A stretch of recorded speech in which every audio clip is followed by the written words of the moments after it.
Hi friends, ಎಲ್ಲರೂ ಹೇಗಿದ್ದೀರಾ friends? ಇವತ್ತು ನಾನು ಮಧ್ಯಾಹ್ನ ಲಂಚಿಗೆ ಆಲೂಗಡ್ಡೆ ಮತ್ತು ಈರುಳ್ಳಿ ಹಾಕಿ ಸಾಂಬಾರು ಮಾಡ್ತಾಯಿದ್ದೀನಿ. ಜೊತೆ ಒಂದು ಟೊಮೆಟೊ ಕೂಡ ಹಾಕ್ತಾಯಿದ್ದೀನಿ. ಇದು ನಾನು ತೆಂಗಿನಕಾಯಿ ಹಾಕಿ ಸಾಂಬಾರು ಮಾಡ್ತಾ ಇರೋದು, ಆಲೂಗಡ್ಡೆ ಈರುಳ್ಳಿ ಸಾಂಬಾರು ಅಂತ. ಇದು ನಮ್ಮ ಕಡೆ ತುಂಬ ಮಾಡ್ತಾರೆ. ಇದು ತುಂಬ ಫೇಮಸ್ ಕೂಡ. ಮತ್ತು ನಾನು ಸಣ್ಣವಳಿರುವಾಗ ಅಮ್ಮ ತುಂಬ ಮಾಡ್ತಿದ್ರು. ಇದು ನನ್ನ ಫೇವರೇಟ್ ಕೂಡ. ಅದರಿಂದ ಅದನ್ನು ಮಾಡ್ತಾಯಿದ್ದೇನೆ. ಒಂದು ಸ್ವಲ್ಪ ಇದು ಬೇಳೆ ಹಾಕಿ ಮಾಡ್ತಾಯಿದ್ದೇನೆ ಇದಕ್ಕೆ ಜೊತೆಯಲ್ಲಿ. ಇದು ತೆಂಗಿನಕಾಯಿ ಹಾಕಿ ಮಾಡೋದ್ರಿಂದ ಅದೊಂಥರ ಟೇಸ್ಟ್ ಚೆನ್ನಾಗಿರುತ್ತೆ ನಿಮಗೆ. ಹಾಗೆ ಬೇಳೆ ಹಾಕಿ ಹಾಗೆ ಮಾಡ್ಬೋದು, ಮತ್ತು ತೆಂಗಿನಕಾಯಿ ಹಾಕಿ ಮಾಡೋದ್ರಿಂದ ತುಂಬ ಚೆನ್ನಾಗಿರುತ್ತೆ ಇದು. ಇವಾಗ ಇದನ್ನೆಲ್ಲ ಕಟ್ ಮಾಡ್ಕೊಂಡು ಆಮೇಲೆ ತೋರಿಸ್ತೇನೆ ನಿಮಗೆ. ಈ ಸಾಂಬಾರಿಗೆ ನೀವು ಸಿಪ್ಪೆ ತೆಗಿಬೇಕು ಅಂತಿಲ್ಲ. ಆಲೂಗಡ್ಡೆನ ಸಿಪ್ಪೆ ಸಮೇತ ಕಟ್ ಮಾಡಿ ಹಾಕ್ಕೊಳ್ಬೇಕು. ಅದೇ ಒಂದು ಟೇಸ್ಟ್. ನೀವು ಸಿಪ್ಪೆ ತೆಗೆದ್ರೆ ಅದು ಚೆನ್ನಾಗಿರಲ್ಲ, ಒಂದು ಟೇಸ್ಟ್ ಚೇಂಜ್ ಆಗುತ್ತೆ ಅದು. ಇದಕ್ಕೆ ಮಾತ್ರ ಸಿಪ್ಪೆ ಸಮೇತ ಹಾಕಬೇಕು ನೀವು. ಹೆಚ್ಚಿನವರಿಗೆ ಆಲೂಗಡ್ಡೆ ಸಾಂಬಾರು ಅಂದರೆ ಇಷ್ಟ ಇರುತ್ತೆ. ಆಲೂಗಡ್ಡೆ ಈರುಳ್ಳಿ ಸಾಂಬಾರು ಅಂದರೆ ತುಂಬ ಇಷ್ಟ. ನೋಡಿ, ಈ ರೀತಿ ಕಟ್ ಮಾಡ್ಕೊಂಡಿದ್ದೇನೆ ಆಲೂಗಡ್ಡೆ. ಅದ್ರ ಜೊತೆಯಲ್ಲಿ ಈರುಳ್ಳಿ ಮತ್ತು ಒಂದು ಟೊಮೆಟೊ ಕೂಡ ಕಟ್ ಮಾಡಿದ್ದೇನೆ. ಇವಾಗ ಇದನ್ನೆಲ್ಲ ಒಟ್ಟಿಗೆ ಹಾಕಿ ಬೇಯಿಸ್ಕೊಳ್ಬೇಕು. ಒಂದು ಬೇಳೆ ನಾನು ಒಂದು ಅರ್ಧ ಇಡಿ ತೊಗೊಂಡಿದ್ದೇನೆ ಅಷ್ಟೇ. ಬೇಳೆ ಅಷ್ಟು ಸಾಕಾಗುತ್ತೆ. ಯಾಕೆಂದರೆ ಅದರೊಟ್ಟಿಗೆ ಒಂದು ಸ್ವಲ್ಪ ಕಡಲೆ ಕೂಡ ಹಾಕ್ತಾಯಿದ್ದೀನಿ. ಕಡಲೆ ಅಲ್ಲ, ಇದು ಬಟಾಣಿ, ಹಸಿರು ಮತ್ತು ಬಿಳಿ ಬಟಾಣಿ, ಇದು ಒಟ್ಟಿಗೆ ಮಾಡಿ ಹಾಕ್ತಾಯಿದ್ದೀನಿ. ಇವಾಗೆಲ್ಲ ಒಟ್ಟಿಗೆ ಮಾಡಿ ಕುಕ್ಕರಲ್ಲಿ ಬೇಯಿಸ್ಕೊಳ್ತೇನೆ. ಬೇಯಿಸ್ಕೊಂಡಾದ್ಮೇಲೆ ನಿಮಗೆ ತೋರಿಸ್ತೇನೆ. ಇದೊಂದು ಸ್ವಲ್ಪ ಹುಳಿ ತೊಗೊಂಡಿದ್ದೇನೆ. ಇದು ಹುಳಿ ನೀವು ನೆನೆಸ್ಬೇಕು ಅಂತಿಲ್ಲ. ಇದು ತೆಂಗಿನಕಾಯಿ ಒಟ್ಟಿಗೆ ನೀವು ರುಬ್ಕೊಳ್ಬೋದು ಡೈರೆಕ್ಟಾಗಿ. ಇವಾಗೆಲ್ಲ ಒಂದ್ಸಲ ಬೇಯಿಸ್ಕೊಂಡು ಆಮೇಲೆ ನಿಮಗೆ ತೋರಿಸ್ತೇನೆ ಹೇಗೆ ಮಾಡೋದು ಅಂತ ಸಾಂಬಾರು. ನೀವು ಬೇಳೆ ಬೇಯಲಿಕ್ಕೆ ಇಡುವಾಗ ಇದಕ್ಕೊಂದು ಸ್ವಲ್ಪ ಅರಿಶಿಣದ ಪೌಡ್ರ್ ಹಾಕಿ ಬೇಯಲಿಕ್ಕೆ ಇಟ್ಟರೆ ಸ್ವಲ್ಪ ಚೆನ್ನಾಗಿ ಬೇಯುತ್ತೆ. ಮತ್ತು ಮಿಕ್ಸ್ ಕೂಡ ಆಗುತ್ತೆ ಅರಿಶಿಣ ಪೌಡ್ರು ಚೆನ್ನಾಗಿ. ಆಮೇಲೆ ಮತ್ತೆ ಸ್ವಲ್ಪ ಹಾಕ್ಕೊಳ್ಬೋದು.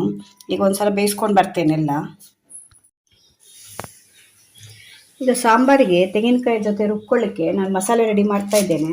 ಅದಕ್ಕೆ ನಾನು 1 ಸ್ಪೂನಷ್ಟು ಧನಿಯಾ ಹಾಕ್ತಾಯಿದ್ದೇನೆ. 1ರಿಂದ 1.5 ಸ್ಪೂನಷ್ಟು ಧನಿಯಾ ಹಾಕ್ತಾಯಿದ್ದೇನೆ. ಸ್ವಲ್ಪ ಇದಕ್ಕೆ ಎಣ್ಣೆ ಹಾಕ್ಕೊಳ್ಬೋದು ಬೇಕಾದರೆ.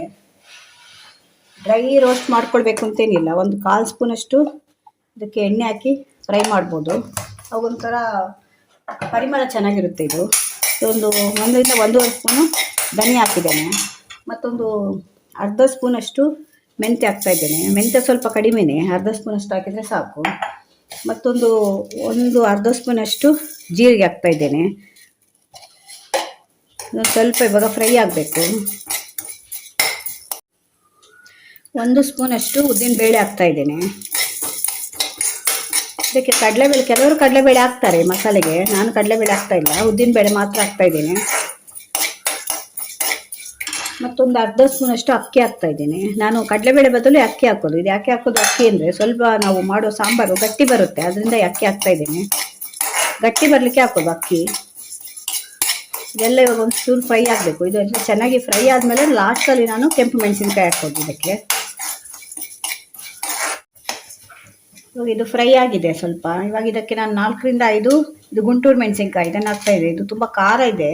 ನೀವು ಬ್ಯಾಡಗಿ ಮತ್ತು ಗುಂಟೂರು ಮಿಕ್ಸ್ ಮಾಡಿ ಹಾಕಿದರೆ ನಿಮಗೆ ಇನ್ನೂ ಚೆನ್ನಾಗಿ ಬರ್ತದೆ. ಕಲರ್ ಮತ್ತು ಖಾರ ಎರಡೂ ಬರುತ್ತೆ. ನನ್ನ ಹತ್ರ ಬ್ಯಾಡಗಿ ಖಾಲಿ ಆಗಿದೆ, ಅದರಿಂದ ಗುಂಟೂರು ಮೆಣಸಿನ್ಕಾಯಿ ಹಾಕ್ತಾಯಿದ್ದೇನೆ.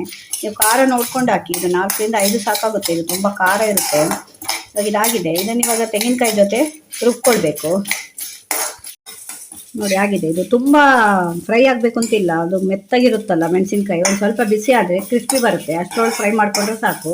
ನೀವು ಇದಕ್ಕೆ ಬೇಕಾದರೆ ಬೆಳ್ಳುಳ್ಳಿ ಕೂಡ ಹಾಕ್ಕೊಳ್ಬೋದು. ಬೆಳ್ಳುಳ್ಳಿ ತಿನ್ನೋರು ಇರ್ತೀರಲ್ವ, ಇದಕ್ಕೆ ಬೆಳ್ಳುಳ್ಳಿ ಹಾಕ್ಕೊಂಡು ಮಸಾಲೆ ಒಟ್ಟಿಗೆ ರುಬ್ಕೊಳ್ಬೋದು. ಇಲ್ಲಾಂದರೆ ಮೇಲೆ ಕೂಡ ಬೆಳ್ಳುಳ್ಳಿ ಹಾಕ್ಕೊಳ್ಬೋದು. ಹಾಗೆ ಇದಕ್ಕೆ ಒಗ್ಗರಣೆ ಹಾಕ್ಲಿಕ್ಕಿರಲ್ಲ. ತೆಂಗಿನಕಾಯಿ ಹಾಕಿ ಮಾಡಿದ ಸಾಂಬಾರಿಗೆ ಒಗ್ಗರಣೆ ಹಾಕ್ಲಿಕ್ಕಿರಲ್ಲ. ಅದನ್ನು ನೀವು ಇದಕ್ಕೆ ಬೆಳ್ಳುಳ್ಳಿ ಹಾಕ್ಕೊಂಡು ರುಬ್ಕೊಳ್ಬೋದು. ನಾವು ಬೆಳ್ಳುಳ್ಳಿ ಕಮ್ಮಿ ಯೂಸ್ ಮಾಡ್ತೇವೆ, ಅದನ್ನು ನಾನು ಹಾಕ್ತಿಲ್ಲ. ಇವಾಗ ನೋಡಿ, ಇದು ಬೆಂದಿದೆ. ತರಕಾರಿ ಆಲೂಗಡ್ಡೆ ಈರುಳ್ಳಿ ಬಟಾಣಿ ಎಲ್ಲ ಹಾಕಿದ್ನಲ್ಲ, ಇದು ಬೆಂದಿದೆ. ಇವಾಗ ಇದನ್ನು ಮಸಾಲೆ ಜೊತೆ ಹಾಕಿ ಕುದಿಸ್ಕೊಳ್ಬೇಕು. ಇವಾಗ ಅಷ್ಟು ಚೆಂದ ಮಾಡಿ ಬೆಂದಿದೆ ನೋಡಿ. ಈ ರೀತಿ ನೀವು ಕುಕ್ಕರಲ್ಲಿ ಇಟ್ಕೊಂಡ್ರೆ ಒಂದೇ ಸಲ ಎಲ್ಲ ಬೆಂದು ಹೋಗುತ್ತೆ. ಇಲ್ಲಾಂದರೆ ಸಪ್ರೇಟಾಗಿ ಬೇಯಿಸ್ಕೊಳ್ಬೇಕಾಗುತ್ತೆ ಬೇಳೆ ತರಕಾರಿ ಎಲ್ಲ. ಅದರಿಂದ ನಿಮಗೆ ಗ್ಯಾಸ್ ತುಂಬ ವೇಸ್ಟ್ ಆಗುತ್ತೆ. ಅದರಿಂದ ಆದಷ್ಟು ನಾವು ಗ್ಯಾಸ್ ಉಳಿತಾಯ ಮಾಡಬೇಕು ಅಂತಂದರೆ ಈ ರೀತಿ ಒಟ್ಟಿಗೆ ಕುಕ್ಕರಲ್ಲಿ ಬೇಯಿಸ್ಕೊಳ್ಬೋದು. ಬನ್ನಿ ಇವಾಗ ಇದನ್ನೆಲ್ಲ ಹಾಕಿ ಕುದಿಸ್ಕೊಳ್ಳೋಣ. ಇವಾಗ ಕುದಿಲಿಕ್ಕೆ ಇಟ್ಟಿದ್ದೇನೆ. ಇದಕ್ಕೊಂದು ಸ್ವಲ್ಪ ಅರಿಶಿನ ಹಾಕ್ತಾಯಿದ್ದೇನೆ. ಆಗ ಸ್ವಲ್ಪ ಹಾಕಿದ್ದೆ. ಮತ್ತು 1 ಸ್ಪೂನ್ ಉಪ್ಪು ಹಾಕ್ತಾಯಿದ್ದೇನೆ. ಮತ್ತು ಇದು ರುಬ್ಕೊಳ್ಳುವಾಗ ನಾನು ಹುಳಿ ರುಬ್ಕೊಳ್ಳುವಾಗ ಹಾಕಿದ್ದೇನೆ. ನಾನು ಅವಾಗೆ ತೋರಿಸಿದೆ ನಿಮಗೆ. ಅದರಿಂದ ಹುಳಿ ಆಗಲೇ ಹಾಕಿದ್ದೇನೆ. ಈಗ ಹಾಕಬೇಕು ಅಂತಿಲ್ಲ. ಮತ್ತು ಒಂದು ಸ್ವಲ್ಪ ಕರಿಬೇವು. ಇದಕ್ಕೆ ಒಗ್ಗರಣೆ ಏನಿಲ್ಲ, ಅದರಿಂದ ಕರಿಬೇವನ್ನು ಈಗಲೇ ಹಾಕ್ತಾಯಿದ್ದೀನಿ.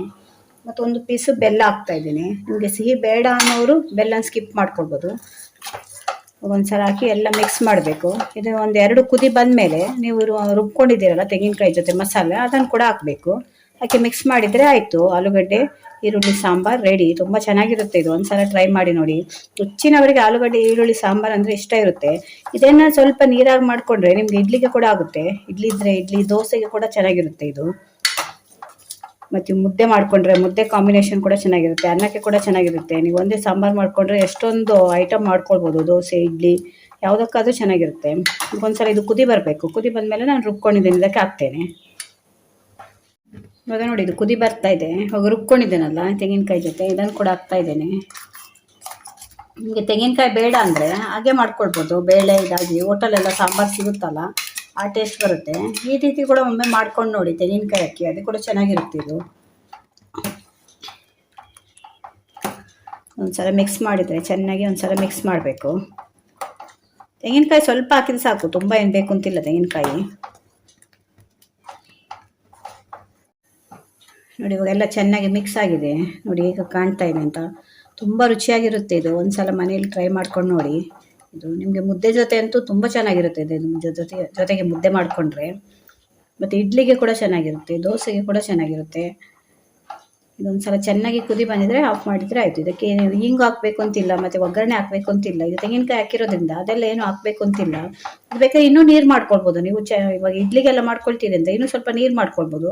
ಇದೊಂದು ಸ್ವಲ್ಪ ಗಟ್ಟಿ ಆಗುತ್ತೆ. ಆಮೇಲೆ ನಾವು ಅಕ್ಕಿ ಹಾಕಿರ್ತೇವಲ್ಲ, ಅದು ಕುದಿಯುವಾಗ ಇನ್ನೂ ಸ್ವಲ್ಪ ಗಟ್ಟಿ ಆಗುತ್ತೆ.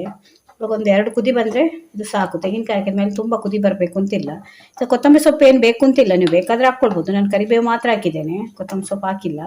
ಇದಕ್ಕೆ ತೆಂಗಿನಕಾಯಿ ಹಾಕಿರೋದ್ರಿಂದ ನೀವು ಕೊತ್ತಂಬರಿ ಸೊಪ್ಪೆಲ್ಲ ಹಿಂಗೆಲ್ಲ ಹಾಕಿದರೆ ಅದರ ಸ್ಮೆಲ್ಲನ್ನು ಕಟ್ ಮಾಡುತ್ತೆ, ಅದು ತೆಂಗಿನಕಾಯಿದು ಟೇಸ್ಟನ್ನು ಕಟ್ ಮಾಡುತ್ತೆ. ಆದ್ದರಿಂದ ನಾನು ಹಾಕಲಿಲ್ಲ, ನಾನು ಕರಿಬೇವು ಹಾಕಿದ್ದೇನೆ. ಒಂದು ಸಲ 2 ಸಲ ಇದು ಕುದಿ ಬಂದರೆ ರೆಡಿ ಆಯಿತು ಈರುಳ್ಳಿ ಆಲೂಗಡ್ಡೆ ಸಾಂಬಾರು. ನೋಡಿ ಇವಾಗ ಕುದಿ ಬರ್ತಾ ಇದೆ, ಇಷ್ಟು ಕುದಿ ಬಂದರೆ ಸಾಕು. ಇವಾಗ ಆಫ್ ಮಾಡ್ತಾ ಇದ್ದೇನೆ. ಇವಾಗ ರೆಡಿ ಆಗಿದೆ ಆಲೂಗಡ್ಡೆ ಈರುಳ್ಳಿ ಸಾಂಬಾರು.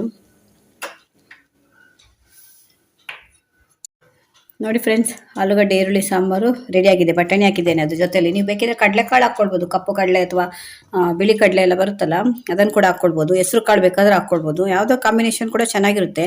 ಏನು ಅಂದರೆ ಒಂದು ಮಕ್ಕಳು ಅದನ್ನೆಲ್ಲ ತಿಂತಾರೆ ಅಂತ ಅಷ್ಟೇ. ಪ್ರೋಟೀನ್ ಎಲ್ಲ ಇರುತ್ತಲ್ವ ಕಾಳುಗಳಲ್ಲಿ, ಅದರಿಂದ ಅದ್ರ ಜೊತೆಯಲ್ಲಿ ಹಾಕಿ ಮಾಡೋದು. ಇಲ್ಲಾಂದರೆ ಹಾಗೆ ಕೂಡ ಮಾಡ್ಕೊಳ್ಬೋದು, ಏನು ಇಲ್ಲ ಅಂದರೆ. ನಿಮ್ಗೆ ಈ ವಿಡಿಯೋ ಇಷ್ಟ ಆದರೆ ಒಂದ್ಸಲ ಟ್ರೈ ಮಾಡಿ. ಇದೇ ರೀತಿ ಹೊಸ ಹೊಸ ವಿಡಿಯೋ ತೊಗೊಂಡು ನಾನು ಮತ್ತೆ ಬರ್ತೇನೆ. ಚಾನಲ್ ಸಬ್ಸ್ಕ್ರೈಬ್ ಮಾಡ್ಕೊಂಡು ನೋಡಿ ಫ್ರೆಂಡ್ಸ್. Bye friends.